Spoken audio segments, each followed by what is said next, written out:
आइए चलते हैं 8,000 साल पुराने जमाने में, जहां बहादुर अपनी दास्तानों से आसमान छूते थे और हर गांव की गलियों में चालाकी और हंसी की आवाजें गूंजती थीं। यह है एक शेखीबाज लड़के की जबरदस्त कहानी, जिसके बड़े बड़े दावे उसे एक हंसी से भरी यात्रा पर ले जाते हैं। क्या वह अपनी बात सच करके दिखाएगा या अपनी ही गप्पों में उलझ कर रह जाएगा? आखिर तक साथ रहिए, क्योंकि यह किस्सा आपको हंसाएगा, हैरान करेगा और वाहवाही देने पर मजबूर कर देगा। हजारों साल पहले नर्मदा नदी के किनारे कुशीनगर नाम की धरती पर एक छोटा सा गांव भद्रग्राम बसा था। वहां एक युवक रहता था जिसकी मूछें इतनी शानदार थीं कि लगता था वो तारों को झाड़ू देती हैं। उसका नाम शीराज था, मगर गांव वाले उसे 30 का सूरमा कहते थे। 30 बहादुरियों का हीरो। भद्रग्राम में शीराज अपनी उन कहानियों के लिए मशहूर था जो शहतूत के ऊंचे पेड़ से भी ऊंची होती थी। एक धूप छांव वाली दोपहर, एक विशाल वट वृक्ष की छांव में शीराज अपने दोस्तों के साथ बैठा था। उसकी आवाज युद्ध के ढोल की तरह गूंज रही थी। ए मेरे दिलेर साथियों, तुमने मेरी सबसे हैरत अंगेज दास्तानें अभी नहीं सुनी, उसने शेखी बघारते हुए कहा। उसकी आंखें शरारत से चमक रही थीं। उसके दोस्त, जो नरकुल की चटाइयों पर आराम से बैठे थे, मुस्कुराहटों के साथ उसकी बातें सुन रहे थे। उनके दिल मनोरंजन से झूम रहे थे। वे जानते थे कि शीराज उतना ही डरपोक है जितनी भेड़ियों के बीच एक बकरी, और उसकी ये कहानियां सपनों की दुनिया से ज्यादा सच्चाई से दूर हैं। मगर शीराज को उनकी छुपी हुई हंसी की कोई परवाह नहीं थी। उसने सीना फुलाया और ऐलान किया, तुम शायद यकीन न करो, मगर मैं इतना ताकतवर हूं कि समुद्री तूफान भी मेरे सामने कांपे।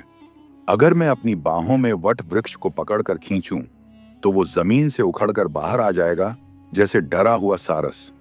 उसके दोस्तों के मुंह हैरानी से खुले रह गए। उनकी आंखें मिट्टी के बड़े घड़ों की तरह फैल गईं। ए 30 का सूरमा, क्या तुमने वाकई में कभी वट वृक्ष उखाड़ा है? अर्जुन ने हैरानी का नाटक करते हुए पूछा। एक पेड़? शीराज ने हंसते हुए कहा। उसकी मूंछें गर्व से कांप रही थीं। मैंने तो दर्जनों वट वृक्ष उखाड़ फेंके हैं, हर एक गैंडे की खाल से ज्यादा मोटा। दर्जनों कहते हो? हरी ने हंसी रोकते हुए कहा। शायद ये तुमने अपने सपनों के जंगल में किया होगा। शीराज का चेहरा बकाए के फल की तरह लाल हो गया। तुम मेरी बहादुरी को ललकार रहे हो? वो गुस्से से चीखा और एकदम खड़ा हो गया। जाओ, एक वट वृक्ष ढूंढो और फिर मुझे बताओ। मैं तुम सबके सामने उसे जमीन से उखाड़ कर दिखाऊंगा। उसके दोस्तों ने एक दूसरे की तरफ शरारती नजरों से देखा। उनके होठों पर हल्की सी मुस्कुराहट खेल रही थी। एक बेचारे पेड़ को क्यों तकलीफें दें? अर्जुन ने कहा, शीराज की इज्जत बचाने की कोशिश करते हुए। हम जंगल के देवताओं को नाराज नहीं करना चाहते। बाकी दोस्तों ने भी शीराज का दिल रखने के लिए उसकी बात से सहमति जताई और बात को खत्म कर दिया। वे सब वहां से चले गए, मगर शीराज के दिल में यह चुभन सी रह गई कि कोई उसकी बात पर यकीन नहीं करता।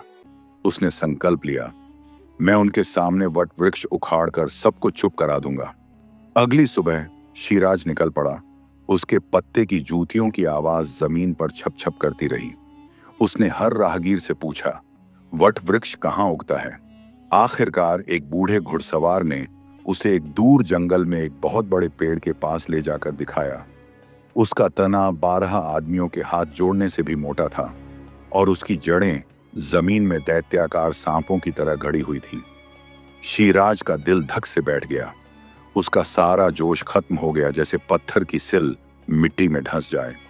ए देवताओं, मैंने तो हद से ज्यादा बढ़ के मार दी, उसने कांपते हुए कहा। निराश होकर वह भद्रग्राम की तरफ लौट पड़ा, मगर रास्ते में उसकी नजर एक छोटे से पेड़ पर पड़ी जो उसके कद से थोड़ा ही ऊंचा था। उसके पत्ते वट वृक्ष की तरह चमक रहे थे। क्या यह छोटा वट हो सकता है? उसने सोचा। उसने एक गुजरते किसान से पूछा, जिसने सिर हिलाया। हाँ, यह वट वृक्ष का नया पौधा है, हरा भरा और ताजा। शीराज की आंखें खुशी से चमक उठी।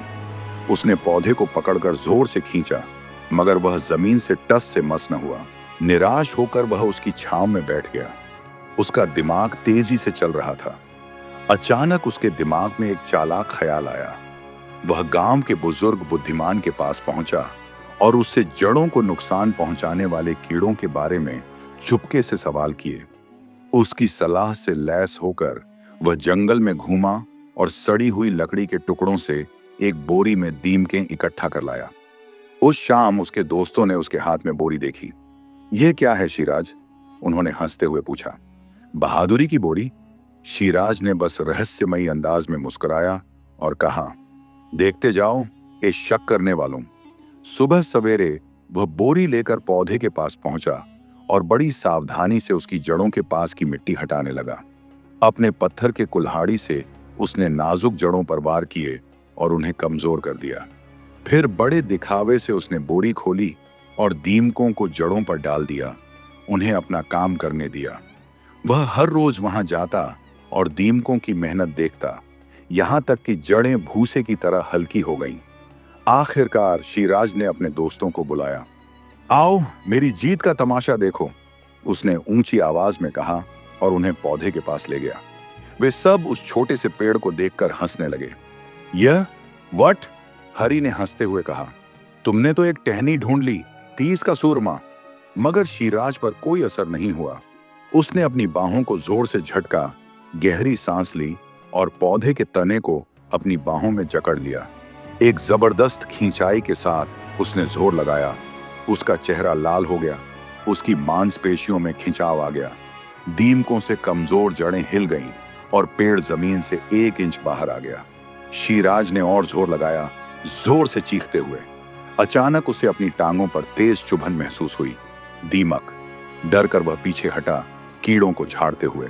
उसके हटते ही पौधा धड़ाम से जमीन पर गिर पड़ा। शिराज चीखा, पागलों की तरह अपने शरीर को झाड़ता रहा। उसका बदन दीमकों के काटने से जख्मों से भर गया। उसके दोस्तों को उसकी चालाकी समझ आ चुकी थी। वे जोर से हंस पड़े, मगर उस पर तरस भी खाया। वे उसे गांव के हकीम के पास ले गए, जिसने उसके जख्मों को धोया और जड़ी बूटियों से बना लेप लगाया। शिराज दर्द से कराह रहा था। उसका शरीर आग की तरह जल रहा था। उसका आत्मसम्मान घायल हो चुका था। कभी नहीं, उसने अपने कान पकड़ते हुए कसम खाई, कभी ऐसी बात नहीं करूंगा जिसके लिए मुझे इतनी तकलीफ सहनी पड़े। मगर सच तो यह था कि शिराज ने वाकई एक वट उखाड़ दिया था, चाहे वह कितना ही छोटा क्यों ना हो, और उसके दोस्त उसकी होशियारी से इनकार नहीं कर सके। उन्होंने उसकी पीठ थपथपाई, उनकी हंसी भद्रग्राम की गलियों में गूंज उठी।